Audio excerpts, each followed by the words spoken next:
I often wonder if like clapping is considered a percussion instrument. I actually don't often wonder that. Does that would mean I'm insane? Anyway, welcome to the show. I'm Steve. Good to see everybody. Really nice day today. Really nice day. Sometimes there's feeling. When you listen to certain songs, certain music, and you're like, oh, that reminds me of a better time. Or where you eat a certain meal that your mom made, and or maybe you had as a kid, and you're like, oh, that's comfort food. Please welcome to the program my content comfort food, your friend and mine, protest mania lady, maybe the bravest human being I've ever met, lawyer, advocate, owner of sadvocacy.com, still have a hard time saying it, landlord tenant lawyer, basically the toughest person I've ever met. Please welcome back to the program, Ms. Caryma Saad, ladies and gentlemen. Hi. Nice to see you in a blazer. Thank you. Yeah. Where are you coming from? Funeral? What were you doing? I had a hearing today, and I thought I would continue to look good for you. So thank you. I appreciate it. How often do you wear blazers? I've never seen you one. Usually you're in like a Stone Cold 316 shirt or some kind of wrestling paraphernalia when you're doing anything. That's my preferred attire. Yeah. Yeah. It's either that or blazer. There's not very much in between. Hey, question. Do you get in trouble if you show up to court dressed in like an AC/DC shirt and jeans if you're a lawyer? Will you get admonished?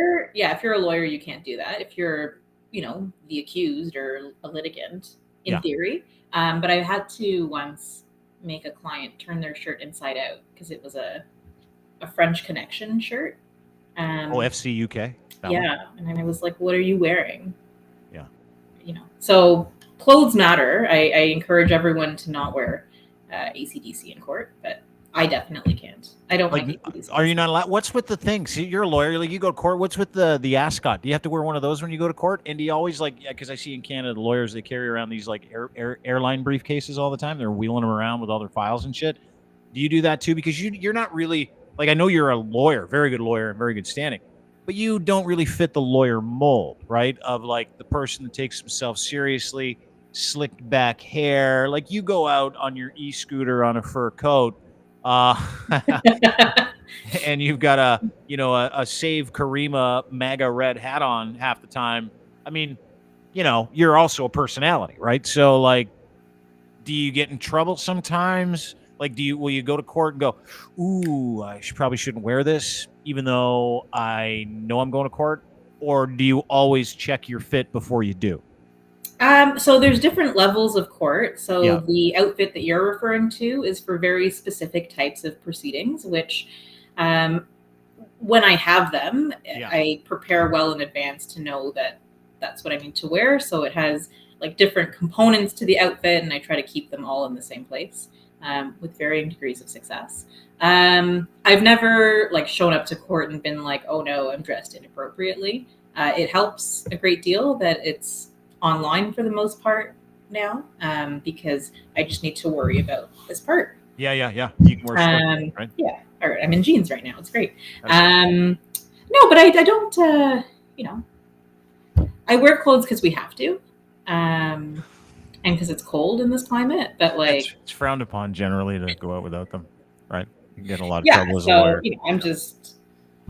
That's what you do. I do the minimum of what's required. Bare minimum? Oh, that's great. That's going to be clipped. That's fine. Legally, when it comes to my attire, I do the bare minimum. It's probably why we're friends. I do the exact same thing. I've been wearing black T-shirts and jeans for the past 20 years. And if someone said, hey, listen, you got to put a suit on for today, I go, I just won't be showing up. It's genius if Steve, what's his name? Steve Jobs or Mark? Steve Jobs, Mark Zuckerberg. Yes, those guys. Jeans. Right. So they're like, oh, it's so smart. They wear the same clothes every day. Yeah. Well, yeah, dude, it's so much easier on my brain. That's why I have black T-shirts and jeans, right? Because it's like, I know I don't have to pick anything. I don't have to worry about it. I've started to mix it up wearing different color shirts, but I don't have a professional obligation like you do of dressing up going to court. But can we talk real quick about Zoom court? Has that not just changed the game for you? Like, how much happier are you as a lawyer that you can go to virtual court? You don't have to go to real court and stand there with all the stuffies. It has pros and cons. It's very convenient, obviously, but it also can be a bit isolating in the sense that I'm a sole practitioner, so I would interact with other lawyers or paralegals in courtroom settings. So that just doesn't happen as much anymore. And for the clients, it depends. Again, there's that convenience factor, but sometimes like the gravity sinks in better if they're physically in court, or, you know, not everyone has the technology. So like that requires special accommodation sometimes, whereas they could just show up physically. So, you know, the net result I would say is positive. And that's a huge part of what allows me to do this sort of side hustle of attending protests, because I can work on the fly wherever I need to be. Yeah, totally. I mean, that's been one of the great things. I want to get to some of those videos because you made some news this weekend, and then we're going to talk a little bit about the Canada Proud lawsuit because not many people know this, but you're also on my legal defense team. There we go. So we'll address sort of where that's at because we've got some information that we want to give some people today just to keep everybody updated, as everybody has a stake in this because of the support that we've received, the financial support, the PR support, the moral support that we've received in the face of misinformation and disinformation in this country. So we'll get to that in just a little bit. Really happy to have you here. Like I said, comfort food. But you were big news this weekend, and you spent a lot of time attending rallies with rednecks and culture rallies. You spent a lot of time doing the Chris Sky tours. You followed Christine Anderson around. I have no idea where Chris Sky is either. That's awesome. But like really, really kettled that culture, and you're working on a special around it called Protest Mania, I believe. You can go to Caryma's Twitter feed and check it out at Caryma Rules if you would like to support that. It's a tremendous initiative. But you're covering some real shit now, you know, and some of your best work, some of the work that I've seen you do is with the Israel Hamas counter protest. We've seen so many different streets get shut down. You and I, and let's just preface it, have very different opinions on protests. I hate them all equally. Can't stand them. And you and I think, have a different opinion on what a peaceful protest looks like. But some of the video that you put out this weekend was it really bothered people. And it wasn't the fact that you put it out. You put out non-narrative builders. You put out just what you see, just what people can consume, and they can draw their own conclusions. But the Toronto Sun ran with a story about police officers that were, I think it was Avenue 401. Is that where this was at? The video? Right. Yep. And I want to get some backstory, giving some protesters, some pro-Gaza protesters, coffee, I think maybe some donuts. There's real heat. No donuts? There was no donuts? It was creamer and like stirring sticks. There were no donuts. Okay, so no donuts. It was just creamer and stirring sticks and some coffee. Is that correct? Yes, one of those, you know, the Take 12. Yep, absolutely. So, and that has raised the ire, the culture ire. It became a big story. It was in Fox News. It was all over the place. The Toronto Sun ran with it. Major outlets that ran with the footage, like worldwide, that you created this weekend because you've been legitimately embedding yourselves with these people and you've got some interesting backstory to it. But take us through, if you can, what we're about to watch, and then we'll watch it together, and then we'll kind of get into, you know, what has happened since this video has gone extremely viral. Okay, so for many weeks, there have been protests or demonstrations on overpasses, which is not something that's unique to, in this case, Palestinian protesters or pro-Palestine protesters. We've seen this for the convoy. We've seen this for the Ukraine, for veterans. So overpasses are used at times as this form of expression. Now, Avenue and 401 has been a particularly controversial overpass because of the proximity to various Jewish businesses, synagogues, etc. Well, can I just give some backstory? Avenue 401 area, that is a heavily Jewish populated area. There are, as you point out, a lot of synagogues, a lot of Hasidic Jews live in that area, Orthodox Jews. Toronto's filled with these enclaves and communities, and historically that area is known as a very Jewish neighborhood, correct? Yeah, I think that's a fair assessment.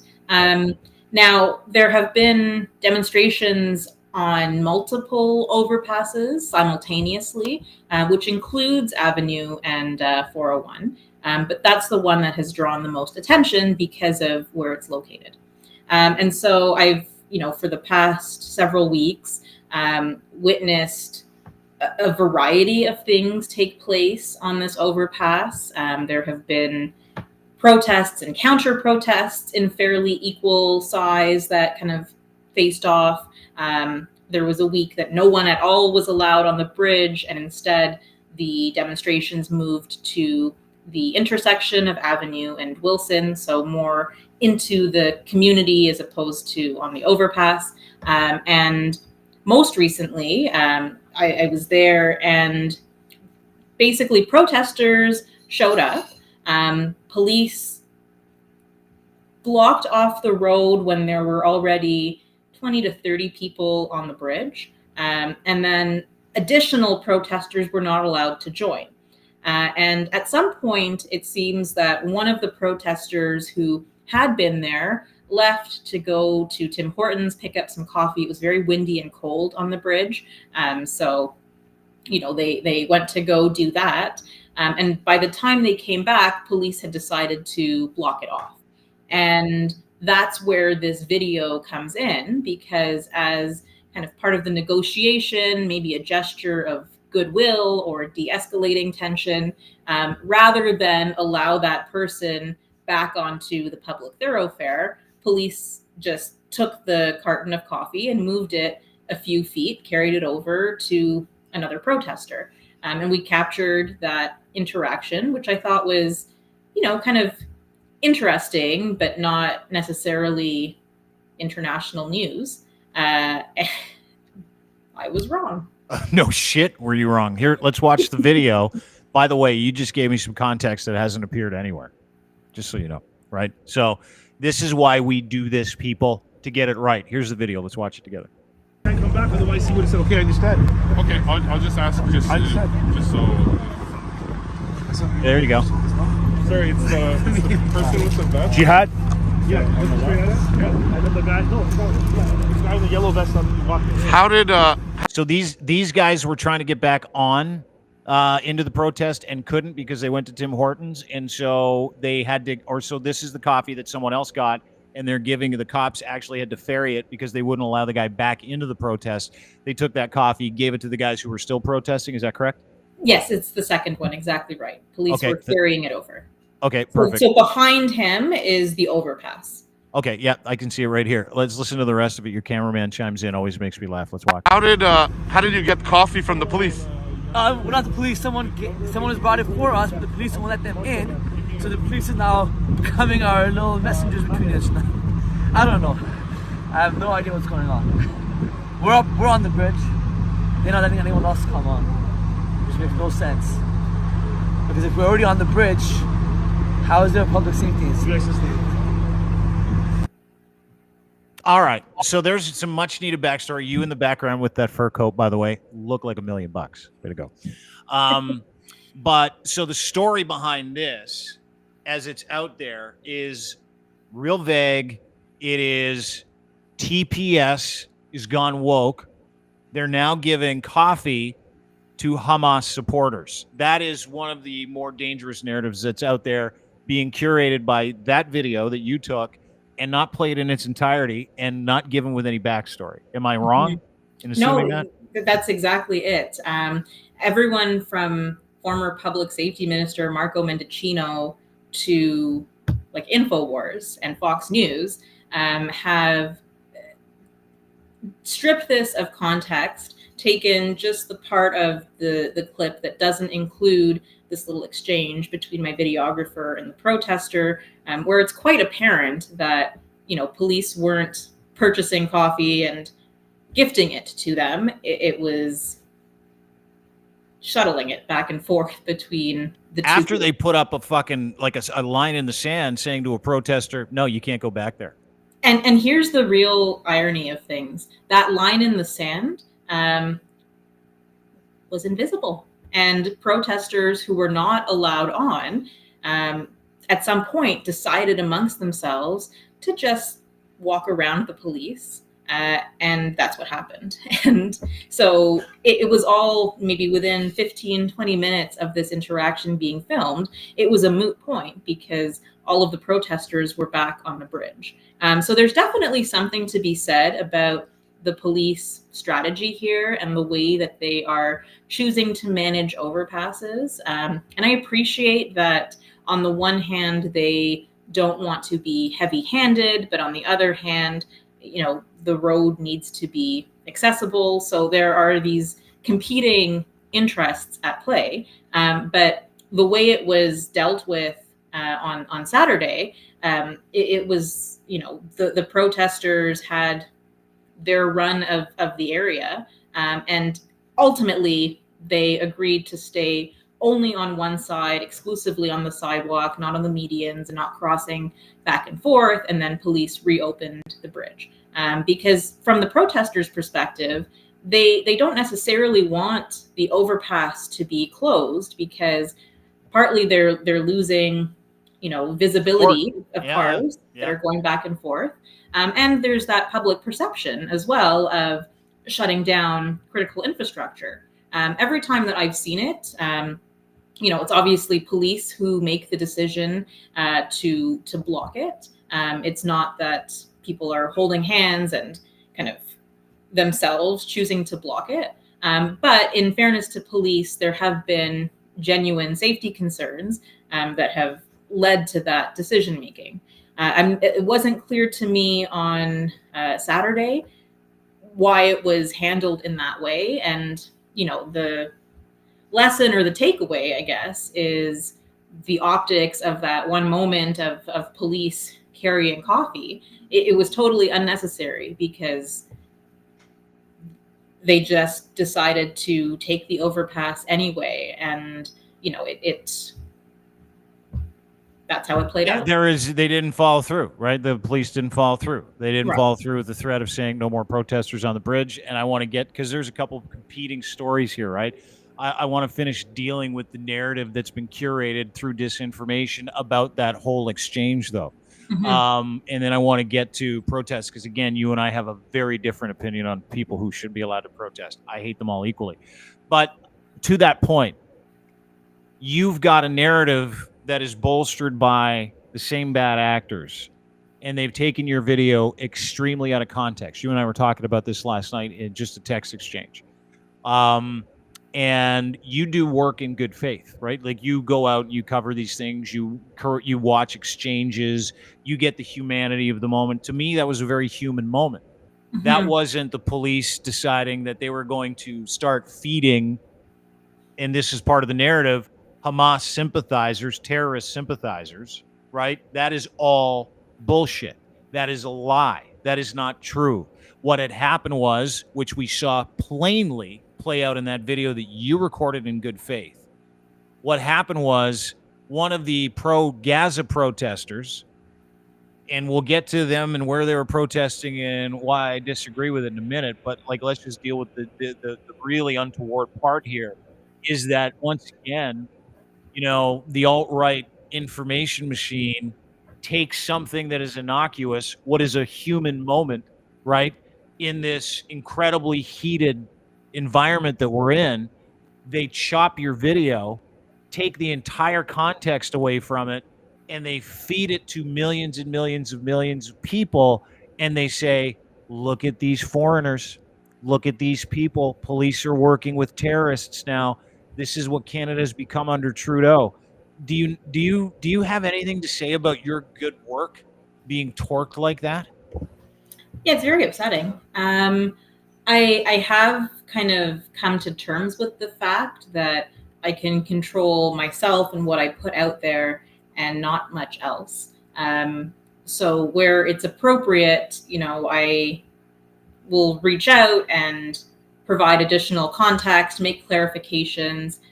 Whether that's picked up or not isn't really in my control. And I'm mindful that there are actors out there who have different objectives than me, right? Who aren't interested in showcasing the reality of what's happening on the ground, but are looking to serve particular agendas. So that's something I grapple with, but the alternative is to permanently self-censor, because there was nothing about this video that at the time of posting, I would think that it kind of gets overblown in this way. The other takeaway is it's very revealing, the way that even the police chief has responded to the video, issued an apology. It is a response to, I would say, manufactured outrage, a general frustration and exhaustion with protests, and not exclusive to this issue. It's probably a cumulative effect over the past few years, but this is especially touchy, and people reacted in very strong ways, divorced from the reality of what was actually playing out. And it kind of shows where even police interest and powers lie, because a couple of months ago, I think it was, there was an incident where police were kneeling on a protester's neck. And I don't recall there being any sort of apology or anything of that nature. In fact, police denied that incident happened, even though there's video of it. So on the one hand, you have an actual egregious abuse of power, and that gets swept under the rug. And then on the flip side, you have something that's fairly innocuous, but, not great optics. And in the most dramatic of circumstances, maybe a police officer shouldn't have been transporting anything beyond their imaginary safety line, right? So there's, you could maybe make some critiques, but overall, I think it was an attempt to just keep everything calm and peaceful, and minimize tension. And the different reactions to that, it's very telling, and I find that fascinating, but also a bit disturbing. Oh, it's totally disturbing on a number of levels. First, the first level is that the alt-right, or the call it what you want, the hard right media machine all ran the same narrative, all bastardized your work, all lied to people in bad faith about the point and what happened, what actually happened, right? And you've taken me through it. You were there. You're in the video. We could hear it. We watched it. You can believe what you saw. That's number one. Number two, you've got the police taking the perception of that according to that narrative that's been written by those bad actors. You've got them doing damage control when legitimately all I saw, and keep in mind, again, I'll preface it with saying I don't like any of these protests. What I saw was a cop trying to facilitate something to keep the peace, not even keep the peace, just doing something human. You can't come back here. I will take that coffee to them, but you have to stay here. That is a human thing to do. That is not a police. So the police, whether or not you believe in the police, you like the police, you want to defund the police. I happen to not want to defund the police. I think there are a lot of good cops out there. I think that very few represent the majority, which is a shame. However, what we saw there was not bad policing. That was community policing. That was like, hey, we're trying to keep the peace. We're trying to do what's right. You can say that you have an issue with shutting the overpass or not. You can say the police are not doing their job. You can say all those things, or they're doing their job a la carte. But that to me that tells a story too, right? Where you hold that up against, them not addressing kneeling on a protester's neck, but they will address hand delivering a thing of coffee to a group of people. Like, as, hey, we're sorry about that. Yeah, we get it, blah, blah, blah, blah, blah. I haven't seen the chief's comments, so I can't speak to them. Maybe you can. But, I mean, there are two escalating issues here that look terrible, right? Mm-hmm. First, you've got the narrative that drove that response, and then you've got the idea, right? The idea that Canada and where this is happening is a shithole that's being because this is the narrative they want to drive. A shithole that's being overrun by immigrants, right? That's mm-hmm. the narrative that those outlets are trying to drive to their base, mm-hmm. because that's where that lands. That's the whole point of that. I agree with all of that. A couple of outlets, to their credit, in the article itself, included my comments or clarification or made reference to the situation. But in our sort of attention economy, the number of people who make it to the substance of the article are few and far between. So headlines have impact, screen grabs have impact, and that's something that we're going to have to contend with, plus the fact that a lot of, at least on Twitter, the accounts driving it may not be operated by real people, right? So there are these different layers of complexity to the situation, and it's all part and parcel of this information war, perception war. You know, and I think we all get caught up in it. There's another visual that came from this weekend. I think you're at Nathan Phillips Square. There's a hockey rink in downtown Toronto. I took particular issue with this. I tweeted, ban this shit, because I believe we should ban it. You've got people that are pro-Palestine, or sorry, pro-Gaza, that showed up to a hockey rink where parents and kids are skating, enjoying an afternoon downtown Toronto on this beautiful outdoor rink at City Hall. And they are walking onto the ice with their flags where there is a foreign conflict, and they are yelling at people that I believe they have blood on their hands. While you're skating, people are being murdered. I'll play a part of the video, and then I want your opinion on it. I want to get into what is a peaceful protest or not. Here it is. Let's watch it.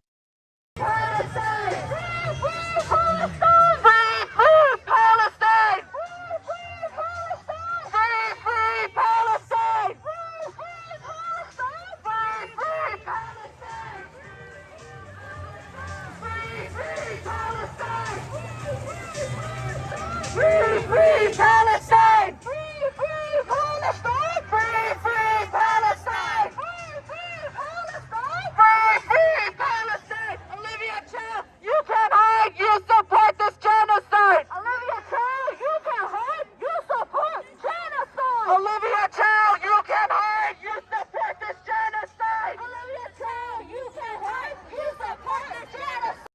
There you go. Olivia Chow, you can't hide. You support this genocide. I don't know how that long went on for, but I do want to point out that there are children there skating with their parents and enjoying a Sunday afternoon, and I don't find that peaceful. What are your thoughts? So, I think about this a lot as far as the effectiveness of protest, where the line between freedom of expression and civic engagement kind of butts with public order and people being safe, feeling safe. And in this protest in particular, or rather the underlying cause, I'm mindful that there are within them certain, we'll call them perennial protesters, and these are folks who show up regardless of the cause because they just enjoy that mayhem, or maybe have a wide variety of interests, or like trouble, right? They like wooden sticks and construction paper, big fans. So there are perennial protesters, but there are also a lot of people who are legitimately traumatized and are presently living through the experience of having their family members, their family homes killed, destroyed. And I, despite being part Palestinian, my family isn't there anymore. So I can't understand the extent of that grief. And knowing that protest, in part, is this expression where people feel powerless in other ways. They are not able to access the levers of power. This is the way that they can feel seen and heard. And as a result, will devise ways to get attention. So knowing all of that, and knowing that people who are experiencing that kind of extreme shock may not be at their most polite or thoughtful or subdued.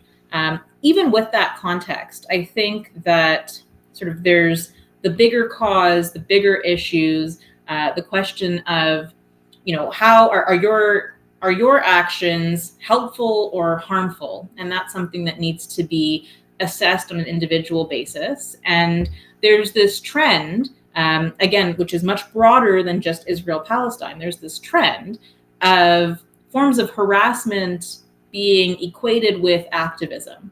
And I think that's what we need to reject wholly, because the lines have blurred a little bit. And that there's been this progression from the anti-mandate to the convoy to the drag storytime million-person march. There are just lines that are constantly being pushed and crossed and pushed and crossed. And, you know, to what end and to what extent? And that's the phenomenon that concerns me. I think that... What, that people get harassment mixed up with activism? Absolutely. Absolutely. Yeah. It's online harassment versus activism, and in real life. And that desire to want to be doing something because you feel like you can't do anything else, you're powerless otherwise.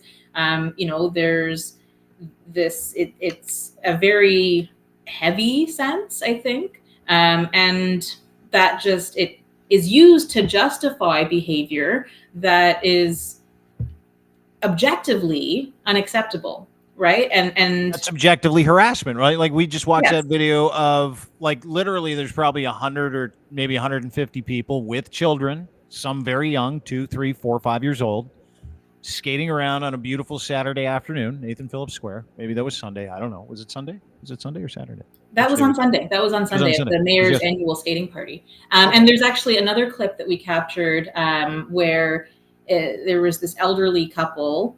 They were skating, and then they're face to face with these protesters on the ice. And, you know, it's...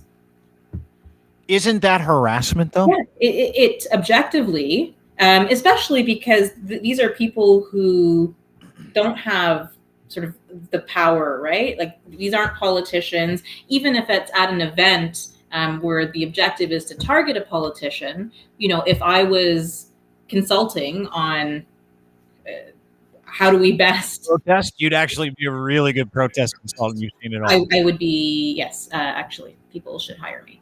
Actually, I'll go into business. You know, it wouldn't involve megaphones and behavior that potentially not only puts people off the cause, and you can say as much as you want that, well, if, you know, your conscience can't lead you, or you're not a real ally anyway, but that's unproductive. That's counterproductive, because the reality is we are coexisting, have to coexist here right now. And so what is the best way to achieve your objectives? And it depends on what the objectives are, because for some protesters, it's literally just to cause chaos. And that's what I'm saying. Well. Like, but that's all we've seen over the past 3 years is just people that are trying to, in my opinion, that's just my opinion. I think that the ones who want to cause chaos are sort of the beating heart of this movement, right? And they're the ones who are calling shots, who are coming up with ideas, who are getting other people on board. And it has to do with this, you know, discourse or acceptance of harassment as activism. So that's the core issue, because that's how you get well-meaning people who are, you know, you might run into at the grocery store, or will save you a seat, like, you know, move their bag on the TTC so you can sit down, like normal people, suddenly think it's acceptable to be screaming in a stranger's about genocide at a kid's skating party. Yeah. Right. But hold it. So, and this is, you've touched on my point, and it's really nice that you've come around to my way of thinking. I'm just joking. I know you haven't. But I know you're seeing things, right? And you have to ask those questions at what point, because of the Charter of Rights and Freedoms, because of the way that we've lived, everything that you've seen. You're the most schooled protest journalist in the country. You can identify the difference between a protest, a peaceful protest, which is allowed by our Charter of Rights and Freedoms, and you can identify the difference between harassment. You can identify those two differences. I have not seen any difference, the impetus being completely different, right, from the convoy to this.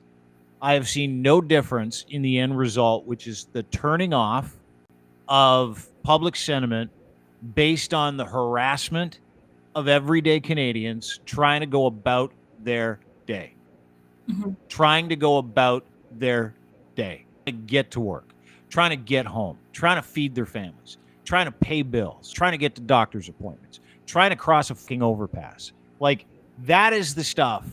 And I don't know about you, but I think by and large, we as Canadians with policy and law need to decide and define what is a peaceful protest, not just in words in the charter. What is it?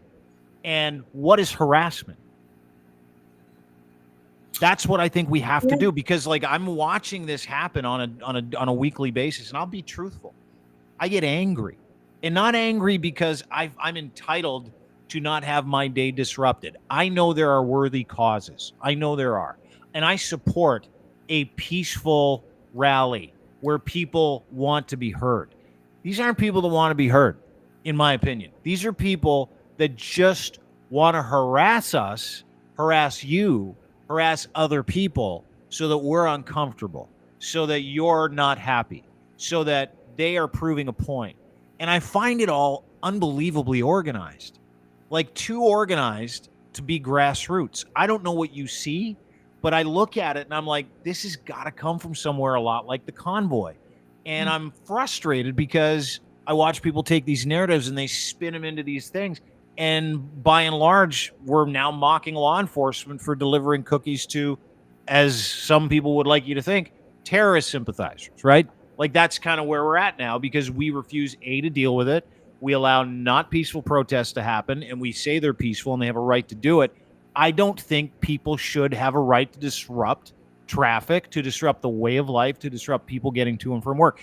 If you know where those people on that bridge get my support, if they're going to take that to Queen's Park and walk right in the front door and they don't leave, that's who needs to hear those messages. Not some kids out skating, and not an old couple that's out there for an afternoon trying to keep their limbs limber, right? Like that is harassment. What we have seen is harassment, to the point where, and dude, I was really uncomfortable because I was downtown. I'm on a streetcar, and this is going to sound very elitist, even though, yes, I took a streetcar. I don't mind taking streetcars. Subway streetcars, no problem. I'm pretty good at it. And I had to get off a streetcar because I ran into that protest. Like, this is about 4 weeks ago. Walked right into it. And then they're like, hey, you got to get off the streetcar. Everybody, there's a protest. I'm like, fuck. Walked right through it. Didn't care. Then I got to the next intersection. So it was Avenue. It was University. It's a University and King, I think. University and Queen. And then walked to Yonge on Queen. And there's another protest. Big old, beautiful protest of freedom fighters coming the other way, interrupting traffic. And I'm like, I get that we're in this time where people want to be heard and stuff like that.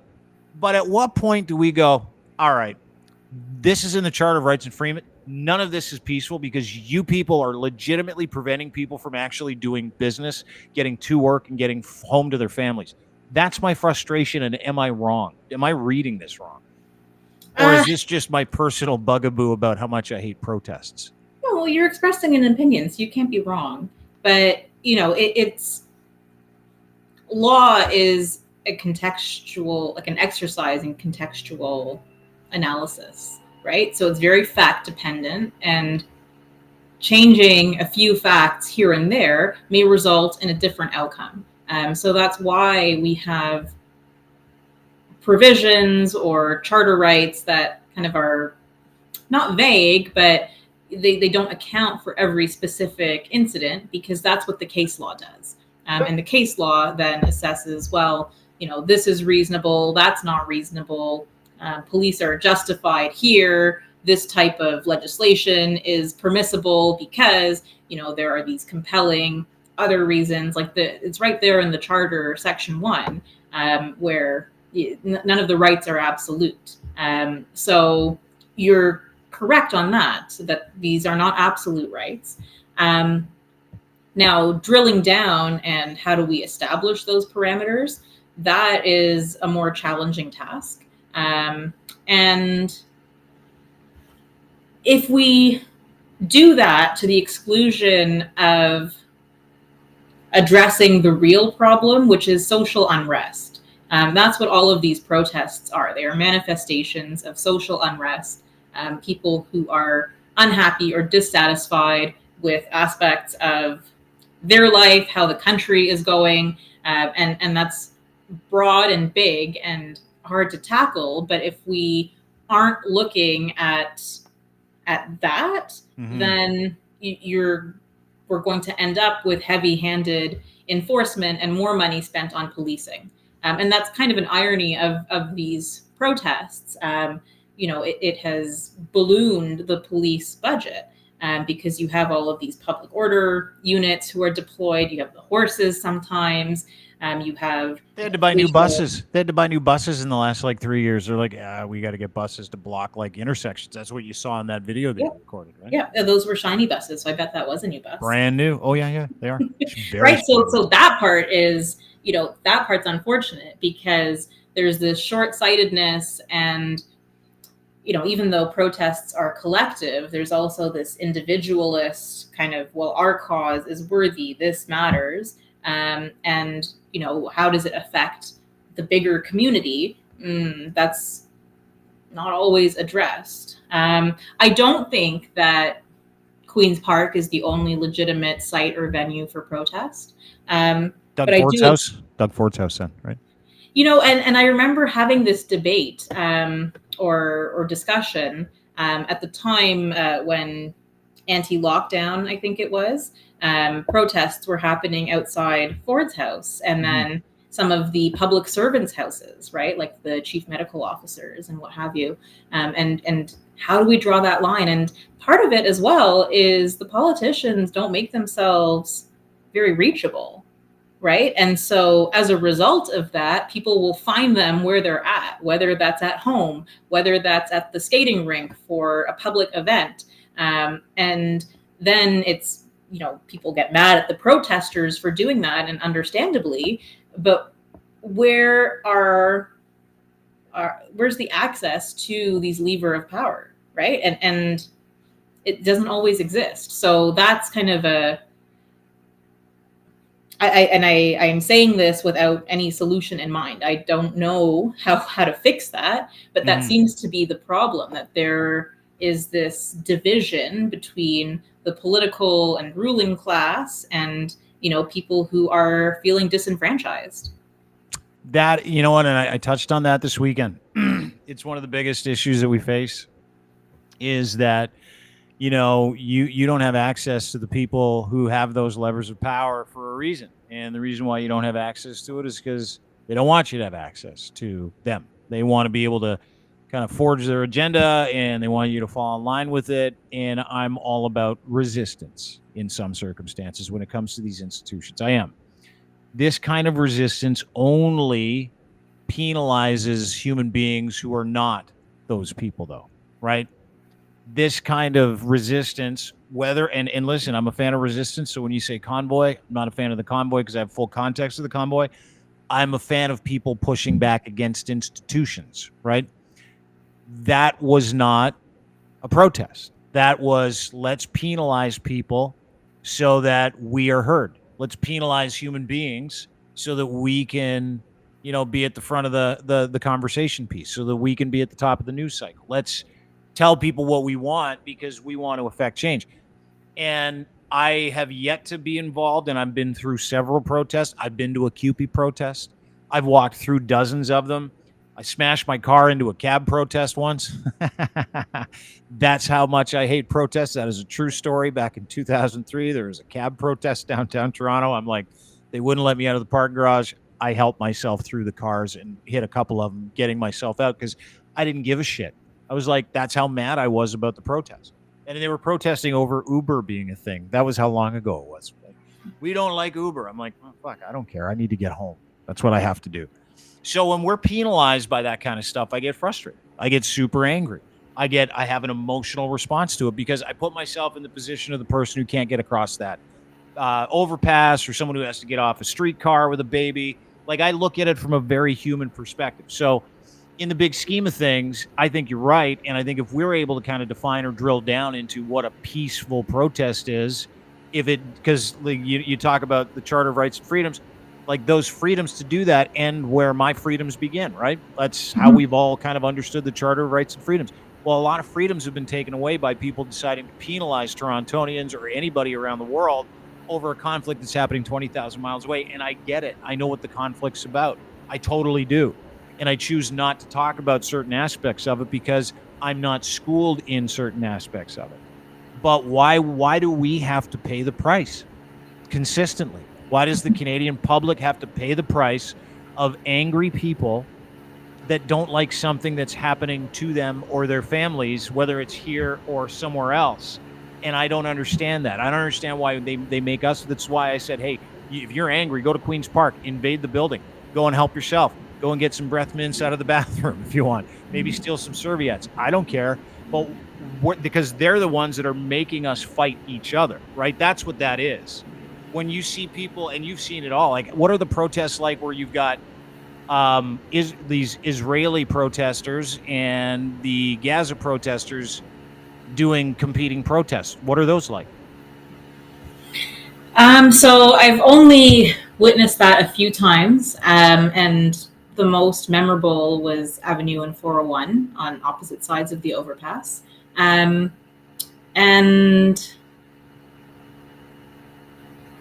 it's talking at cross purposes. So everyone is there to be heard, but not to hear. And you know, it's a lot of misdirected energy, in my humble opinion, and that's been my position consistently, even with respect to the anti-mandate and convoy protests, that there are legitimate gripes and grievances, some more legitimate than others, but ultimately, you know, a lot of misguided energy. And that's not to say that protests are ineffective, because I think that they can and do prompt policy change. But are they the most effective tool, and do the negatives outweigh the positives? At times, I think the answer is yes, but it's always fact dependent. I think we got some protest fatigue too. I think that's factoring into people's anger, because I'm seeing a lot of people on certain sides of the equation that normally would never speak out against stuff like this go, yeah, that's enough, right? I think we're just tired of it. There's got to be fatigue. I'm surprised you're not tired of it. Are you tired of being offered food by protesters? Because this picture of someone trying to give you a snack made me laugh. Look at your face. That was before I knew that she was offering a snack. It was just a person approaching me from behind. So I was just, you know, that's, I'm ready. I'm just gearing up there. But no, it was a gift. It was friendly. That's very nice. Yeah. It's sealed. So I only accept sealed packages. Sealed food? Yeah, sealed food, sealed cannabis, sealed beverages. We're good. But nothing homemade, please. Yeah. I mean, like if someone brings you a zucchini loaf, you're not going, yeah, I'll have some of that. Like, not unless I know them, and even then, it depends on who, you know. Yeah. I gotta take safety precautions, I guess. Like if I brought you a zucchini loaf, you might eat it, but if Chris Sky brought you a zucchini loaf, you probably wouldn't eat it. That's my point, right? I'm trying to picture Chris Sky baking a zucchini loaf. I would watch big one 2 weeks ago. Yeah, I would too. I would too. Sure. Probably turn it into like a Patreon thing where he did it in his underpants. Probably. So you're also part of this Canada Proud lawsuit. And it kind of speaks to part of the conversation we were having earlier about disinformation. So for everybody that is aware of this, Canada Proud sued me. When was this? Was it a month ago? About a month? About a month, yeah. Yeah. Canada Proud is a third-party media organization owned by a company called Mobilize Media. Owned by a gentleman named Jeff Ballingall, worked at Navigator for a while, torquing stories on behalf of Navigator, worked at Sun News for a long period of time, and then he started Ontario Proud unabashedly to help Doug Ford win the election and get the Liberals out of power. Then he started a whole bunch of other Proud networks, BC Proud, Canada Proud, massive following. And they sued us. Now, you've been a part of my legal team. Not a lot of people know that. Caryma likes to traverse the legal spectrum, by the way. And the reason why is because I trust you implicitly. And so you've been involved in every step of the way. Now, they sued me for defamation, correct? Mm-hmm. And this is the first time we're talking about it. Our pleadings are coming out. We're going to post them on our social medias everywhere, every account, the Crier Media at it's Dean Blundell. And we haven't talked about it because I've been talking about it, obviously, because I know where things are at and things have been cleared through you and our legal team. But these gentlemen accused me of defaming them by suggesting that Canada Proud helps organize anti-Trudeau events, and that at these events, there are paid actors. There are people who are paid to be there. Correct? Is that not what they're That's the saying? crux of their complaint, yeah. The crux of their complaint is saying that they don't do that. Is that correct? Yeah. Okay. So that's the whole point of the lawsuit, correct? It's the main point, yeah. The main point. And I think in there they took a couple shots at me, said I was a gadfly, said I was obnoxious, said I was homophobic. A lot of that stuff's been taken out, which whatever. I mean, roll over if you will. But I want to point something out. And you as a lawyer, knowing all the details, right? Knowing all the details because you've been involved from the ground floor of this lawsuit in Canada Proud, and Jeff Ballingall, exclusive agent of the Conservative Party of Canada, and Pierre Poilievre, when they sued me for $200,000 for suggesting that, and my immediate silence. Wasn't there an injunction that they asked for saying you're not allowed to talk about us ever again? Wasn't that?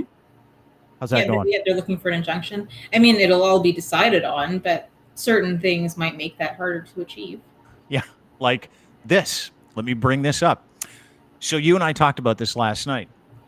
In 2019, Jeff Ballingall in Canada Proud admitted to, quote, paying people to wear banana costumes to push anti-Trudeau campaign.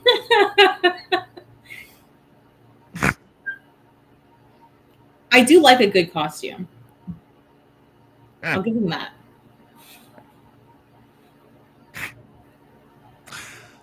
Keep in mind, I respect the legal profession, and I am really excited to go through the process of this very serious. And I respect the courts. I respect the Ontario Supreme Court. I respect our laws in this country. You can tell that's all I've been talking about. Respect. So they accused me of suggesting that they help organize anti-Trudeau events, and said I defamed them. And in their, if I'm not mistaken, their pleadings, they flat out denied it, right? They said, we don't do that. Is that correct? Like a couple of times in their pleadings? They said it was false, yeah. They said it was false? Said it was a lie? So can you read this headline for me one more time? Well, it says, Canada Proud paying people to wear banana costumes. Push anti-Trudeau campaign. Okay. So. Okay, so that's going to be slightly problematic. I'll just read you a little snippet from the story if you can, Caryma. Or would you like to read it? I love reading out loud, sure. Go ahead, read out loud. According to an email obtained by CTV News sent by the experiential marketing firm Tigris Events that Canada Proud has hired to organize this event, the group will be paying a dozen brand ambassadors to distribute flyers and encourage people to engage with the ongoing social media campaign practically across the street from the Prime Minister's office. The people who sign up to take part and wear banana costumes will be paid $135 for the 6 hours they'll be out there, plus $20 for parking, or $120 for the half a dozen people dressed in branded yellow t-shirts and black shorts. Canada Proud is organizing a similar event at Yonge and Dundas in Toronto on Wednesday.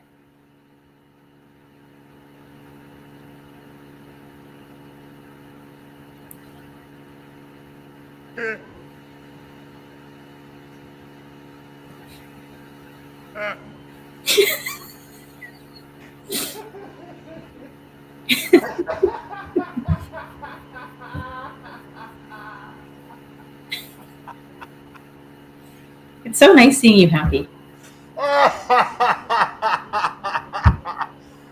Oh, ho, ho. Ooh. So what happens now?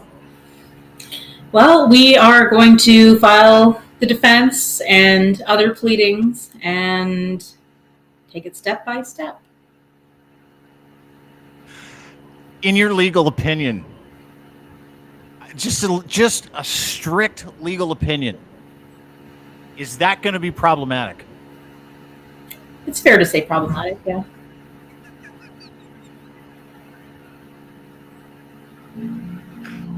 What people can't see, if you're listening to this on Apple, Google, Spotify, etc., is Caryma's face.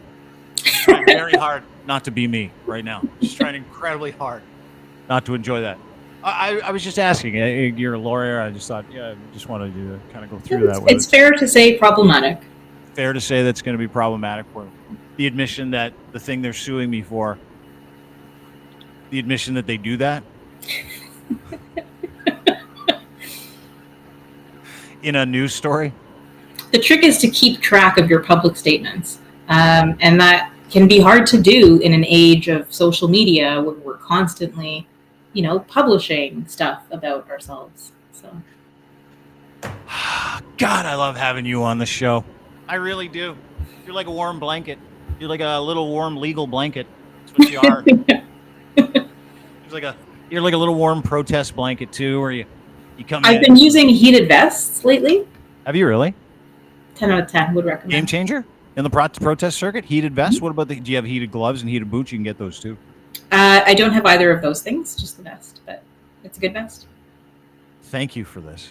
Mm-hmm. So good to see you. Likewise. Excellent work on the streets. Thank you for standing up for humanity. Thank you for admitting that some forms of protest are bordering harassment. No, I appreciate that too. And thank you for wearing that blazer. Very professional look today. That's what I was going for. Really appreciate it. Don't get used to it. I know you. I'm not getting used to it. I expect full Brett the Hitman heart here tomorrow. So great to see you, buddy. Thanks, Dean.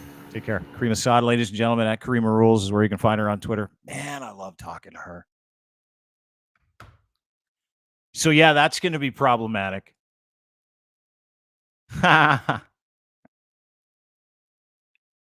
have been very silent, verbally silent about this whole Canada Proud lawsuit thing.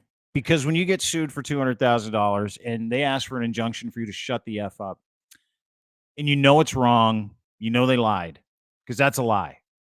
When someone says you defame them by accusing them of organizing pro-Trudeau rallies, and that people at some of those rallies are paid, and they sue you, and then they campaign off that lawsuit, they're lying. That's a lie. They lied in their lawsuit. They lied to you, which they do a lot. Canada Proud. It's why they have been widely outed as purveyors of some of the worst misinformation in this country. And they're going to lie all the way through this whole process. We're not. We're going to tell you the truth. We're going to tell you the truth every step of the way. We are going to post our pleadings after we file them, and we're going to post them right here. We're going to post them at crier.co. I'm going to post them across all of our socials, and it will contain the unabashed truth. And you will find some things out. And we will stand up and we will take this head on because, like you, we know that we are lied to on a daily basis. And we know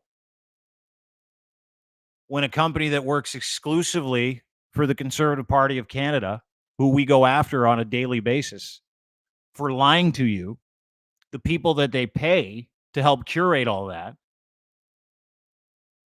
5 years ago admitted to paying people to wear banana costumes to push an anti-Trudeau campaign. $135 for 6 hours plus $20 for parking, or $120 for the half dozen people dressed in branded yellow T-shirts and black shorts.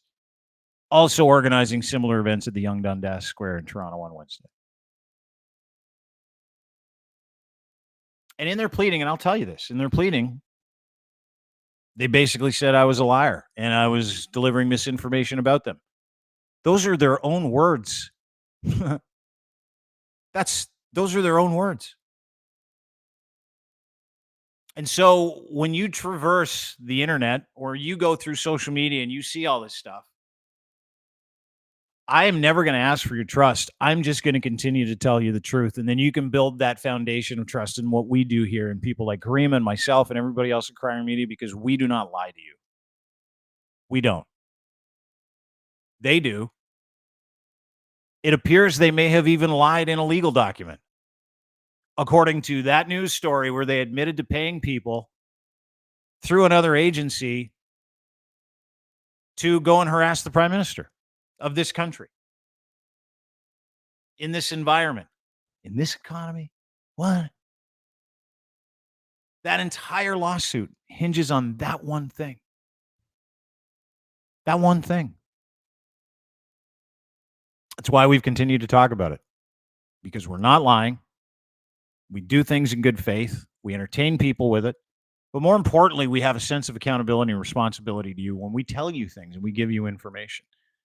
And I will say unreservedly, Canada Proud and the Proud Networks are an exclusive agent of the Conservative Party of Canada. Their only goal is to damage opponents of the Conservative Party of Canada and to damage the democratic fabric of this country by continually lying to you about issues, laws, cultural events, and the prime minister and the government of this country. Nonstop, day after day after day. And that's enough. And if we can stand here in front of it for you, we will, and we do. There is nothing more important than that to me. Nothing. Nothing. I said it in a tweet thread this weekend. Is that I used to think that my whole goal in life was to get as much for me as I can, and FT dub. Forget it. Forget everybody. I don't feel that way anymore. And if it weren't for the good people that I have in my life, like Caryma, our legal counsel, Fred Wu, don't know if I'm allowed to say his name, just did, don't care. Caryma's laughing in the green room.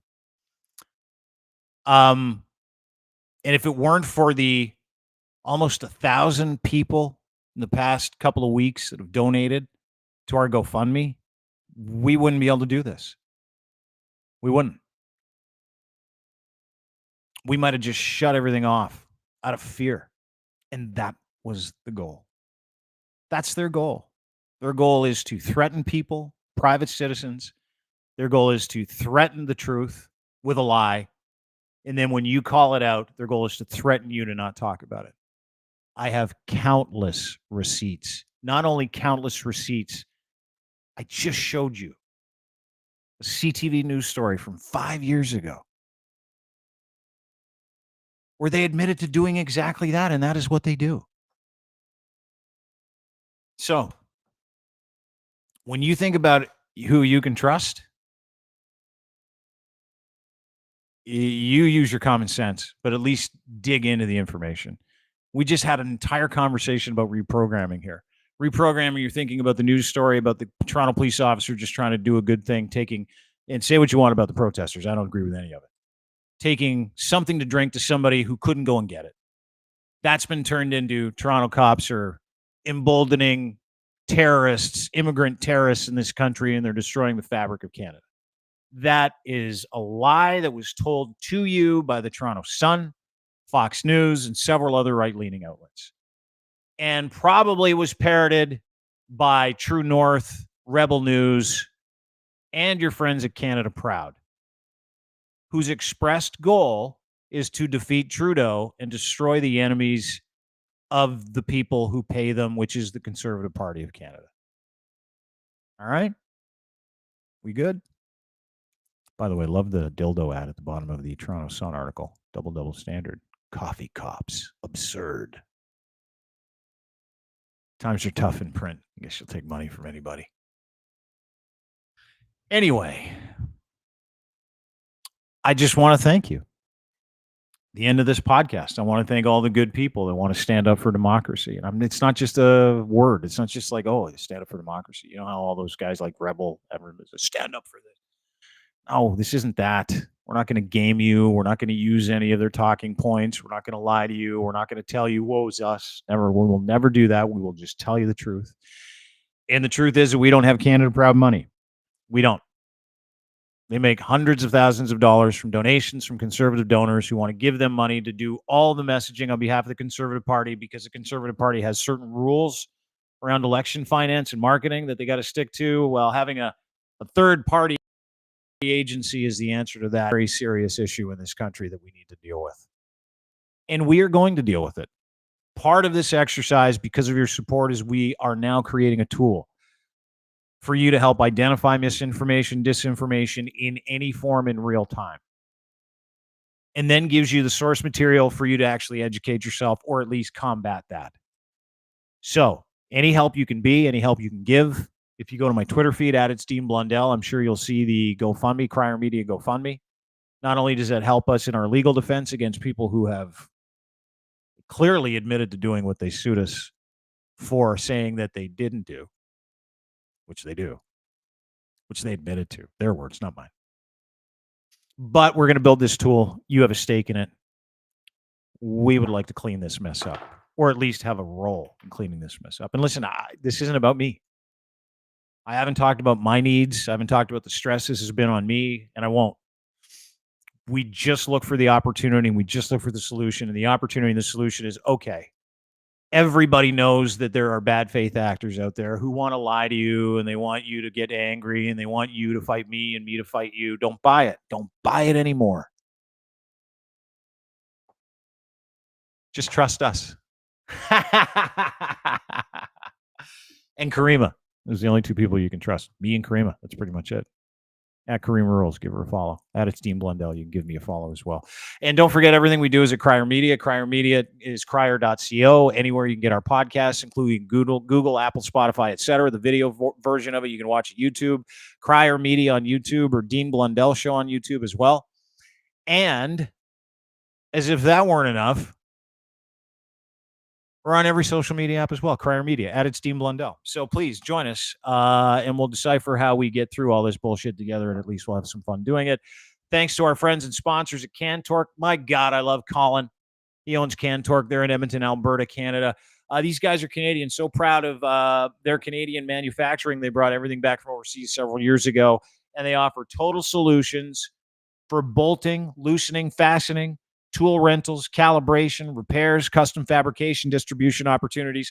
Cantork offers a complete range of services, products, making your one-stop destination for all your bolting needs, saving you time and effort.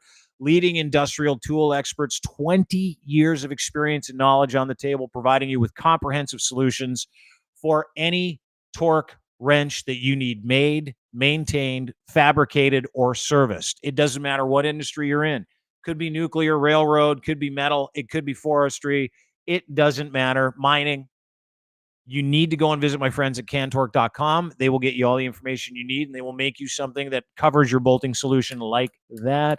Cantork, top of the line torque tension tools, flange maintenance systems, and impact sockets. You can rely on the highest quality products that are designed to withstand even the most demanding conditions, ensuring optimal performance and peace of mind. Colin's my friend. He's got a podcast. You can also become a distributor. Go to cantork.com for more information as well. Also brought to you by our friends at Muse Massage Spa. Go to Muse Massage Spa today to get $20 off all 45-minute sessions, January 1st to 31st this month only. Located at 1290 Finch Avenue West, it is a body rub parlor, and it is Canada's finest.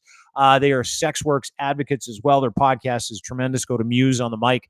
Check out Muse on the Mic today with Emily and Riley. Great podcast. Great girls, too. Really funny. They talk about the foibles of the industry, and they talk about taking you inside advocacy for men and women who appreciate workers in the sex work industry. So make sure you visit Muse Massage Spa today. And, of course, brought to you by Gitch, makers of Canada's best luxury underwear, boxer briefs with a pouch in the front. Buy 3, get 1 free when you use promo code GITCH3 at checkout.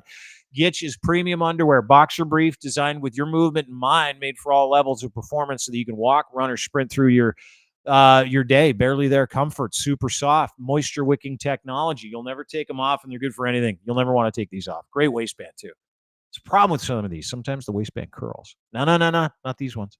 Last forever, which is good because I keep underwear forever. Go to edsfineimports.com. The best underwear on the planet. Boxer briefs, proprietary pouch in the front, big enough for Canadian men, but I'm sure you can fit into them in America as well. Go to Ed's Fine Imports.